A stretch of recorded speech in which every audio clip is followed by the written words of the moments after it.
kids often, around the world, are often pretty picky readers, and they have certain tastes, and they can't just be given a book and say, read this. The title of the book cover, the quick glance through the contents of the book, those are all going to determine whether a kid is sort of immediately drawn to the book or is going to view it as a chore, as a thing that, you know, like homework that they have to do.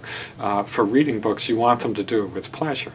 And it's very clear to us, after operating in African villages for 10 years now, that kids are very much drawn to stories about African villages, about African settings, as much as a kid in the United States might be drawn to reading a book about a kid in high school or a kid in elementary school.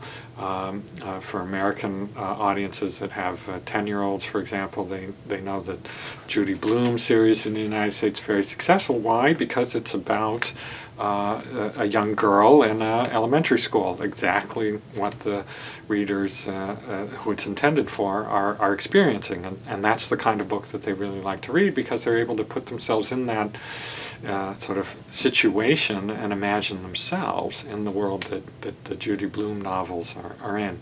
And so that's we really try and focus on buying local books by African authors. Of course, we also want to promote the African book publishing industry and African authors themselves, and there's a synergy between local authors and libraries that's very important here in the United States, is also important in African settings.